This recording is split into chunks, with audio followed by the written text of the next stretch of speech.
Here is a little introduction to Spanish vowels. This is in no way an attempt to cover the topic thoroughly and completely. My aim here is just to introduce key concepts. The Spanish vowel system is quite simple by comparison with that of English, French, Portuguese, and many other languages. Spanish has the same written vowels, but in Spanish each of the written symbols really only represents one sound.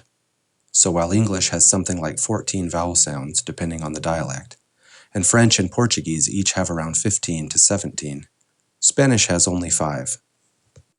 Now, a nitpicky Spanish phonetician might argue that Spanish has more like 9 vowel sounds, insisting that E and O each have an open and a closed version, and I and U have slightly different pronunciation when they pair up with other vowels to form diphthongs. To this I respond, meh. It may be technically true, but it isn't terribly useful for most native English-speaking students. The fact is that for virtually everyone, your mouth will naturally produce open and closed E's and O's in their proper phonetic context without you even being aware of it, and the same goes for I's and U's in diphthongs. So it really is most useful to think of Spanish as having only 5 vowel sounds and to proceed based on that premise. So how are the Spanish vowels pronounced? Well, gratefully they don't sound completely alien to an English speaker, but in some important ways, they are a bit different from their English counterparts. Specifically, all Spanish vowels are short and tense. Moreover, they are single, pure sounds. Let's look at them one at a time. In Spanish, the letter A is pronounced A and only A, not A or A or any of the other English-style pronunciations. Just A. Now, while this pronunciation is similar to the English ah, as in open your mouth and say ah, it's not exactly the same. As I said earlier, the Spanish ah is short and tense. What's more, the Spanish ah is not quite so far back in the throat. It feels like it's a bit higher and brighter than the English ah. Listen to the difference between these two words. The first is the Spanish paz, which means peace. The second is the English pause. Paz, pause. Paz, pause. Paz, pause. I hope you can hear that the Spanish a is shorter, more tense, brighter, higher, and less rounded than the English ah. The Spanish a is also different from the English schwa, pronounced One tendency for English speakers is to pronounce unaccented Spanish a as if it were an English schwa. Listen to the difference between these word pairs. The first is the Spanish word papa, meaning potato, and the second is the English papa, meaning daddy or father. Notice that neither of the vowels in the English version sounds exactly like its Spanish counterpart. The first is the too deep English ah, and the second is a schwa. Papa, papa, papa, papa, papa, papa. Here are some more Spanish words with the letter a. Observe that the Spanish a is short and tense, and it is higher and brighter than the English ah. Also notice that none of these is pronounced like a schwa. Casa, para, ama, anda, alba, mamá. The Spanish letter E is pronounced E, and only E, not E or A or any of the other English-style pronunciations, just E. While this pronunciation is similar to the English A, as in hey or pray, it's not exactly the same. Spanish A is short and tense. It's a single pure sound, while A is longer and is a combination of E and E. Listen to the difference between these two words. The first is the Spanish café, which means coffee. The second is the English café, which obviously derives from the same source, but which refers to small restaurants selling light meals and drinks. Café, café, café, café, café, café. Can you hear how the Spanish A is short, while its English counterpart is longer, drawn out, and sort of a diphthong? The English café is actually pronounced as if it were written with a Y on the end. This is not how the E is pronounced in Spanish. One word English-speaking missionaries and students tend to pronounce badly is the Spanish fe, which means faith. They often pronounce it as if it had a Y on the end. Fe. This is not an accurate Spanish E. Listen to these word pairs and see if you can hear the difference. Fe, fe, fe, fe, fe, fe. Other common words English speakers mispronounce are the pronouns me, te, le, and se, which tend to come out me, te, le, and se. Observe the difference. Me, te, le, se. Can you hear how the Spanish is short and simple, while the English is drawn out and diphthongized? Here are some Spanish words with the letter A.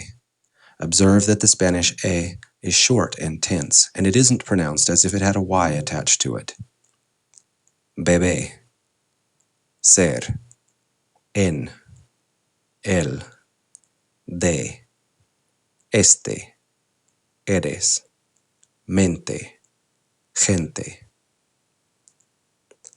One other problem that often arises with the letter E is when it combines with the letter R.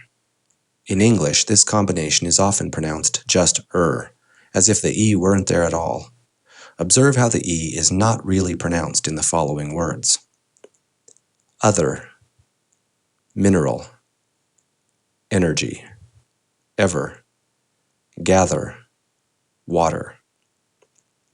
In Spanish, the E in these ER combinations is pronounced just like every other E. Pergamino, not pergamino. Conservar, not conservar. Persona, not persona. Super, not super. Universal, not universal. The Spanish letter I is pronounced E, and only E. Not I or I or any of the other English pronunciations of the letter I. Just E. This sound is very similar to the English double E, as in feet and see. Here are some Spanish words with the letter I in them.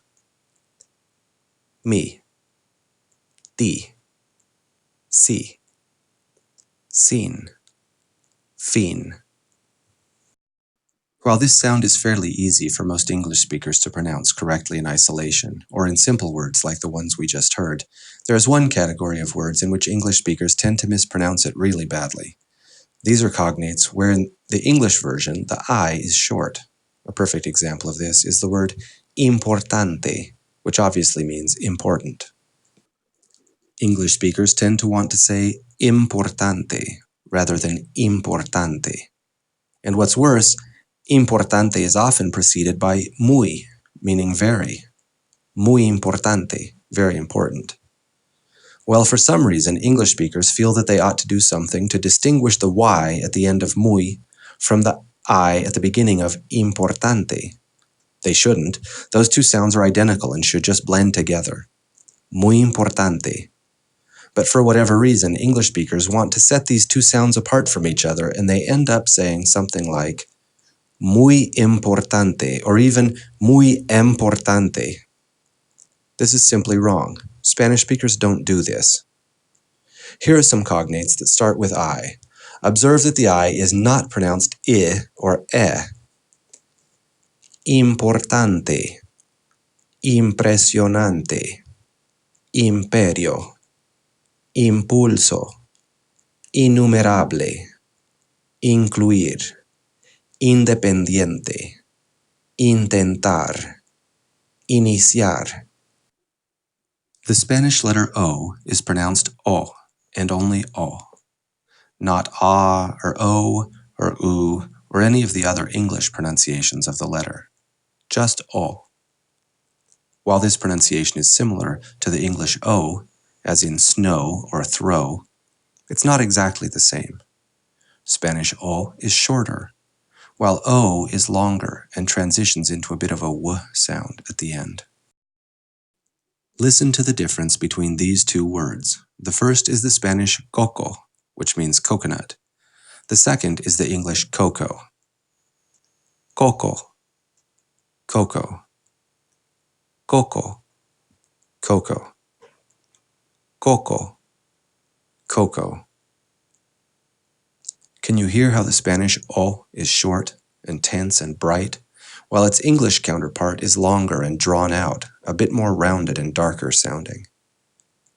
Listen to the difference between the next two words.